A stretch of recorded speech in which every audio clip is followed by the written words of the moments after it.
I had someone reach out to me with a question about tutorial, specifically for when she's under the canopy, could not complete the rings in tutorial.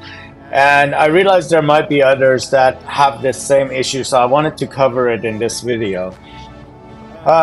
One thing I'm going to show you in here is actually a way to bypass the first half of tutorial, which is all the free fall controls, because if you're just trying to practice the canopy side of it, it can get kind of old that you have to start from the very beginning again. This is something I placed in there for myself when I'm doing my testing that I'm going to share with you right now.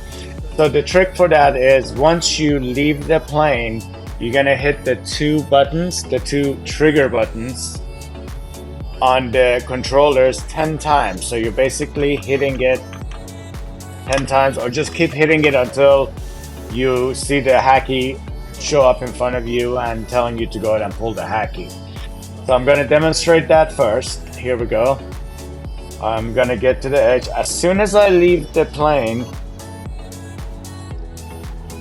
here we go, I hit the buttons.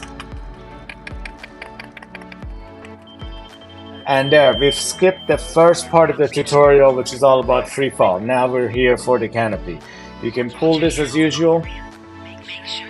And you do have to go through the first steps of this before you get to the rings. So what I think is happening is when she's giving input, once she's done with this part of it, that tells you where to put your hands. Once you're done with this, she's basically bringing her hands down here, which happens a lot because we don't have resistance holding us up here, so the arms get tired. It's natural. I've seen it with a lot of people. They bring their hands down here, and that causes you to flare without realizing it at this point.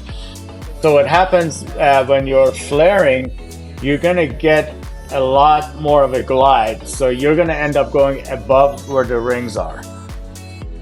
So I'll demonstrate that by showing you once I get the rings here.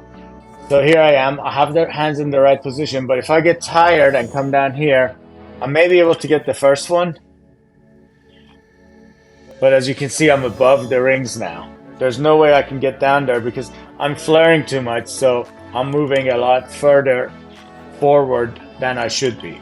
Now, if I let go, you can see I start diving towards them. Of course, it's too late now, so it's gonna start me over.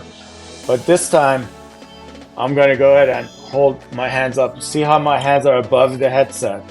That means I'm not giving any input without meaning to give it input.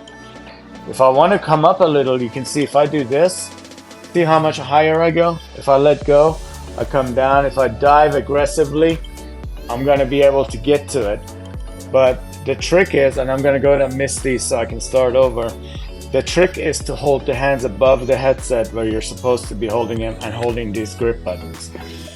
It's a little uncomfortable, obviously, because you don't have resistance. In the real world situation, you're holding on to the toggles that help you not get so tired. And I'm actually doing another video showing you my setup that helps me with this if you want to set up something like that as well for your house. But these rings are very easy to get to. You just have to make sure you hold your hands all the way up so you don't accidentally give it too much input and fly above the rings. Alright, that's it for this video. Please feel free to reach out to me. You can reach out to me at SkydiveSim.com on the chat or on the Facebook group. We do have a Discord channel as well. You can look for that. Thanks a lot for watching.